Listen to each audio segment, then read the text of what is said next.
Hello friends, मैं हूं समीर। आप देख रहे हैं समाज खबरें हिंदी टीवी न्यूज़। जैसे कि आप जानते हैं कि ये न्यूज़ एजेंसी हमारे साथ कई चैनल्स के लोग जुड़े हुए हैं जो अलग अलग तरह की खबर चलाते हैं, और हमारे चैनल के साथ कई सौ पत्रकार भी जुड़े हुए हैं जो हर जगह से पत्रकारिता करते हैं। हम जनता से भी आह्वान करेंगे कि अगर उनके एरिया में कुछ भी गतिविधियाँ होती हैं या इलीगल कुछ उनके साथ होता है तो उस तरह की वीडियो बना के हमें दे सकते हैं, हम चलाएंगे हमारे चैनल पर। और हमारे साथ हम आपको बता दें कि कई एडवोकेट्स भी जुड़े हुए हैं जो आपकी समस्याओं को लेकर आपका निवारण करेंगे, आपकी समस्याओं को लीगल तरीके से सॉल्व भी करने की कोशिश करेंगे। तो चलते हैं आज की खबर की तरफ। या नंदुरबार मध्ये असलेल्या मदरसाच्या निमित्ताने मला राज्यामध्ये असलेल्या मदरसांवर प्रश्न उपस्थित करायचा आहे की हे नेमकं शिक्षण संस्था आहेत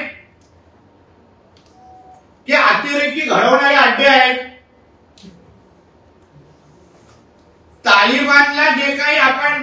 तालिबान जे काही मोठं झालं ते मोठे करणारे ह्या मदरसांमध्ये तर जन्माला येत नाहीत ना। हा प्रश्न मला ह्या निमित्ताने उपस्थित करायचा आहे। म्हणून मी सरकारकडून पण पाठपुरावा ह्याही निमित्ताने करणार आहे, या मदरसाच्या निमित्ताने ते नेमकं ह्या मदरसांमध्ये काय होतं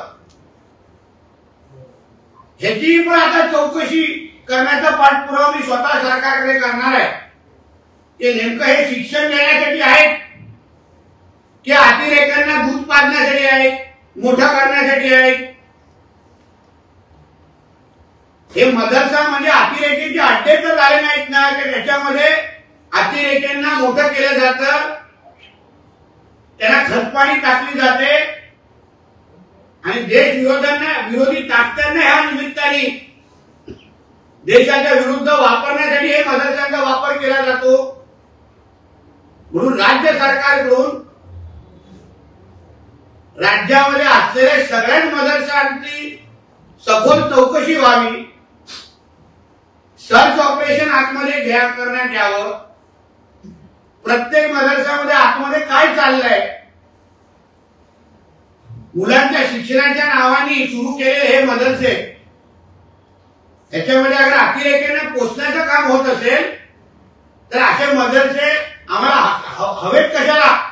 क्या आपका एनजीओ है और काम करने के लिए डोनेशन चाहिए, लेकिन 1280G सर्टिफिकेट नहीं होने की वजह से डोनेशन नहीं मिल पा रहा है, तो आप RTI SKK एजेंसी से संपर्क करें।